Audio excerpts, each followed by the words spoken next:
जब मैं मसीह में आया मैं 19 साल का था, लेकिन इतने साल मैंने मैरिज नहीं की, कोई गर्लफ्रेंड नहीं, कोई पंगा नहीं। मुझे मालूम था परमेश्वर मेरी स्पिरिचुअल लाइफ में काम कर रहा है। और जब मेरी एज 29 हुई तो परमेश्वर ने कहा था कि अब मैरिज करने का समय, जबकि मुझे उस समय लगता था कि मैं मैरिज करूंगा तो स्पिरिचुअली मुझे फर्क ना पड़े। तो प्रभु ने कहा नहीं, अगर तू मैरिज करेगा बल्कि तू और ग्रो होगा। तो तब मैंने मैरिज की। आज लोगों की लाइफ में प्रॉब्लम क्या है यह भी मैं आपको बताना चाहता हूं। जब मैंने मैरिज की तो कैसे की, जब मुझे मैसेज आया कि मुझे मैरिज करनी है, प्रभु चाहता है मैं मैरिड हो जाऊं, मैंने कहा ठीक है। मैंने अपने टीम मेंबर को बुलाया, मैंने कहा मुझे लड़कियों की फोटोज चाहिए, मैंने शादी करनी है। कहते जी ठीक है जी, मैं लेके आना। 2-3 दिन उसने लगाए, फोटोज मेरी टेबल पर रखी।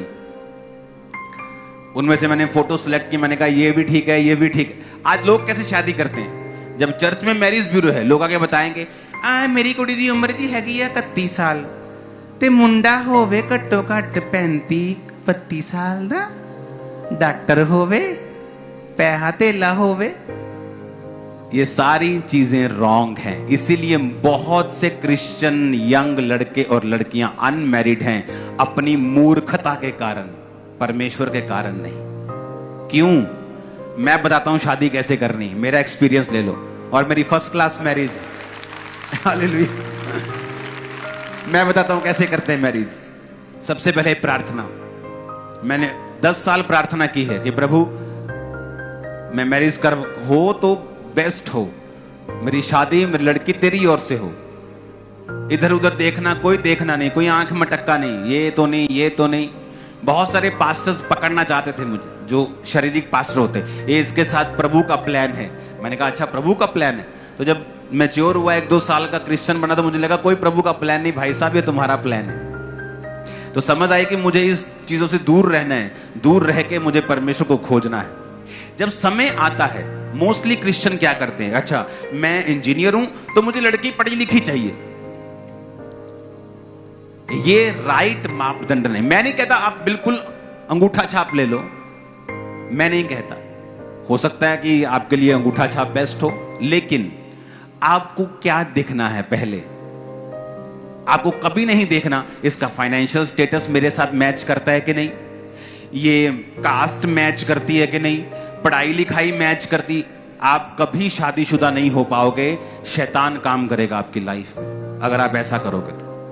मुझे सेम मेरे कास्ट वाली चाहिए, मुझे सेम। आपको सबसे पहले क्या चाहिए? प्रेयर। आपने प्रेयर कर ली 2 साल, 3 साल, 4 साल, 5 साल, प्रभु जब भी मेरी शादी हो, लड़की तेरी ओर से हो। वो 5 साल आपने पवित्रताई में बिताए हैं, प्रार्थना में बिताए हैं, आपने कोई गलत काम नहीं किया, व्यभिचार में नहीं गिरे। जब आपको मालूम है स्पिरिट में कि अब मुझे शादी करनी है, जस्ट मैरिज ब्यूरो में आओ और बोलो मुझे फोटोज दिखाओ। कभी मत कहो इसकी उम्र, इसकी ये पढ़ा कितना है, पढ़ी कितनी है, कुछ नहीं देखना। सबसे पहले ये देखना है कि आपको फिजिकली आंखों से देखकर वो बंदा या बंदी पसंद है कि नहीं। अगर आपको वो पसंद है, आपकी आंखों को लग रहा है कि ठीक है ये सुंदर है, मुझे पसंद है, फिर उसके बाद पसंद के 3-4, जैसे वो रेडी पे जाते हैं ना, सेब उठाते हैं, सब अच्छे अच्छे सेब उठाते हैं, तो पहले 4-5 उठा लो अच्छे अच्छे रिश्ते। ये 4 लड़की बोले ये चारों पसंद है, उठा लो। ये 3 लड़कियां पसंद है, उठा लो, तीनों फोटोज उठा लो। अब उनसे मिलो और जो स्पिरिचुअल लगे उसके साथ शादी कर लो, बस। अगर तुम गए कास्ट, पैसा, पढ़ाई, कद, ये वो, भाई साहब तुम कंकाल बन जाओगे, शादी नहीं होगी। और तुम प्रभु का सिर खाते रहोगे। और प्रभु भी कान बंद कर लेगा, यार बस कर यार, क्योंकि उसने हमें बुद्धि दी है। अब्राहम का नौकर जाके बोला इसहाक के पास, ये तेरी पत्नी है। कहता है ये मेरी पत्नी है। आमीन। क्यों? इतना स्पिरिचुअल आदमी है, उसे पता है कि खुदाबंद मेरे साथ गलत नहीं होने देगा। लेकिन अगर 10-10 बॉयफ्रेंड और गर्लफ्रेंड रखी हुई हैं तो भाई साहब पूरी चुड़ैल मिलेगी आपको, मैं गारंटी देता हूं, खून चूसने वाली। अगर और पूरी बैंड बजाने वाला हस्बैंड मिलेगा अगर तुम्हारा कैरेक्टर सही नहीं है तो, मैं आपको गारंटी देता हूं। आप सेटिस्फाइड नहीं रह सकते उस मैरिज में जिस मैरिज से पहले आप टू मच कैरेक्टरलेस हैं। तो पहला रूल है प्रेयर। आपने इनफ प्रेयर कर ली है, प्रभु पे भरोसा रखा है, प्रभु इंतजाम करेगा। आपको लगता है कि अब मेरी शादी अब मुझे करनी है, मुझे 3, 5 साल 10 साल हो गए प्रार्थना करते, फोटोज देखनी है जो आपको बेस्ट लगते हैं देखने में। आप ये नहीं कहते कि हाँ मैनू आत्मिक चाहिए, कोई नहीं रंग जितना मर्जी हो, आत्मिक चाहिए, मुड़ के ब्याह करा के दूजियां वाल देखते रहना। फिर ऐसा भी मत करना, क्योंकि तुम्हारी एक ही मैरिज होनी है तो तुम्हारे को वो लड़की वो लड़का पसंद होना चाहिए। सबसे पहली बात ये जरूरी है। आपको पसंद आया, दैट्स इट। 2-3 पसंद करो, उनसे मिलो, बात करो, उनकी स्पिरिचुअल लाइफ में जो आपको स्पिरिचुअल लगता है, जो आपको लगता है कि ये आदमी स्पिरिचुअल है और लगता है कि मैं इसको और स्पिरिचुअल कर दूंगी या मैं इसको और स्पिरिचुअल कर दूंगा, सबमिसिव स्पिरिट का है, ठहराव वाला आदमी है, ठहराव वाली औरत है, अधीनगी वाले आदमी, धीनगी वाली औरत है, हां कर दो, शादी कर लो, तुम ब्लेस। और अगर तुम सोचोगे कि तुम्हें पॉलिश किया हुआ डायमंड मिले तो जो धरती से हीरा निकलता है वो डायमंड पॉलिश किया हुआ नहीं होता, वो कच्चा होता है। अगर आप उसे देखेंगे तो आपको लगेगा कि चीनी का बड़ा दाना है, चीनी होती है ना व्हाइट सी, तो आपको चीनी का दाना लगेगा वो, लेकिन उसको पॉलिश करके, उसको कट करके, उसकी कटाई करके, पॉलिश करके उसको डायमंड बनाया जाता है। मैरिज आपको हेवन से नहीं गिरती अच्छी।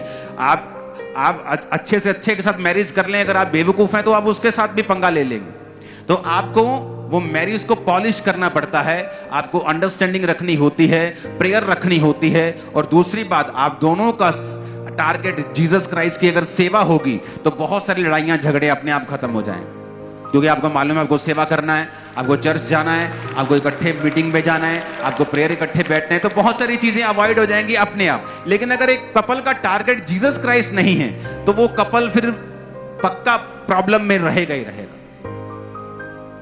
वो आदमी कभी अपनी लाइफ से सेटिस्फाइड नहीं होता। मैंने क्रिश्चियंस देखे हैं अच्छी पोजीशन के ऊपर, अपनी क्रिश्चियन लाइफ में अपनी वाइफ के साथ कभी सेटिस्फाइड नहीं। क्यों? क्योंकि वो परमेश्वर को कभी सेटिस्फाइड नहीं किया, तो उनकी वाइफ उनको कभी जो वो चाहते हैं कभी नहीं होता। मेरे काम में मेरा साथ कभी नहीं होता। क्यों? क्योंकि उन्होंने परमेश्वर के साथ अपना संबंध कायम नहीं किया। प्रभु कहता है जो तूने मुझ में बोया है वो तू धरती पर काटेगा। जब भी आपको रिश्ता देखना है, पहले देखना है आंखों से, पसंद है तो शुरुआत करनी है, फिर उस व्यक्ति को पसंद करना है जो स्पिरिचुअल है। बाकी सारी चीजें, अमीरी गरीबी, स्टेटस, ऊपर नीचे, सब चीजें बेमायने की हैं। अगर आप दोनों आत्मिक हैं तो क्या आप पैसा पैदा नहीं कर पाएंगे फ्यूचर में? अगर आप दोनों आत्मिक हैं तो क्या परमेश्वर आपको छोड़ देगा? आप दोनों अपने आप को देखोगे, आप एक दूसरे को पसंद हो और आत्मिक हो, उसके बाद तीसरी चीज मिलाने की कोशिश भी मत करो, नहीं तो आप बहक जाओगे अपने असली मुद्दे से। कई लड़कियां स्पिरिचुअल, हाई लेवल की एजुकेटेड, कुंवारी बैठी, क्यों? उन्हें उतना ही पढ़ा लिखा लड़का चाहिए, जो कि रॉन्ग है स्पिरिट में। हो सकता है परमेश्वर अगर सुनो मेरी बात, अगर मेरा स्वभाव और मेरी वाइफ का स्वभाव एक सा हो, हम इकट्ठे कैसे रह पाए? दोनों का स्वभाव अलग होता है ताकि बैलेंस बना रहे हमेशा। तो कभी मत कहो मुझे उतना ही पढ़ा लिखा चाहिए। कई बार आप देख लो दोनों पढ़े लिखे हैं और दोनों छितर पनीर की रोटी के बिना सोते नहीं। दोनों छितर भी और बोलो और पनीर भी बनता है घर में रोज, छितर भी बनते हैं रोज। तो उसको अवॉइड करो, स्पिरिचुअल बनो। आत्मा देखो क्या कहता है, स्पिरिट क्या कहती है आपको। स्पिरिचुअल लाइफ अगर आप जिएंगे आप बड़ी चीजों से बच जाएंगे। अब आपने रिश्ता करना है, कभी अपने 10 रिश्तेदारों की सलाह मत लो, कभी लोगों की सलाह मत लो। स्पिरिट आपको क्या कहती है? मैं अपनी लाइफ में उस जगह पहुंच गया था स्पिरिचुअल लाइफ में, मैंने दोनों लड़कियों को देखा, मैंने कहा ये दोनों मुझे पसंद है। अब दोनों की बैकग्राउंड चेक करो, कौन कैरेक्टर वाइज गुड है, तो जो गुड है वो आपके सामने निकली।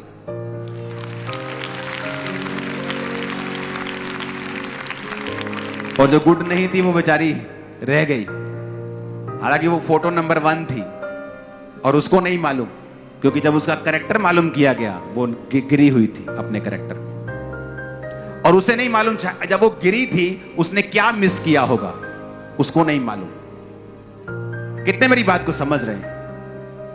और जब मैंने देख लिया, मैंने पसंद कर लिया, मैंने पहले फोटो को पसंद किया, फिर मैंने बुलाया थर्सडे वाले दिन। जब ये आई मेरे सामने बैठी, मैंने मम्मी को बुलाया। मैं कहा मम्मी थोड़ी नूह आई, मिल लो। कहते ये क्या हो गया एकदम? मैं कहा हो गया बस। इमेजिन करो, कोई मीटिंग नहीं, कोई मीटिंग नहीं। इसकी फैमिली को बुलाया अगले दिन। मैं कहा आ जाओ। कहते की गल? मैं कहा दादी कुड़ी दी सगाई है। कहते किदे नाल? मैं कहा मेरे नाल, आ जाओ। अगले दिन पार्लर भेजा, तैयार किया, सगाई की, खत्म काम। तब से हम इकट्ठे हैं। हालेलुया।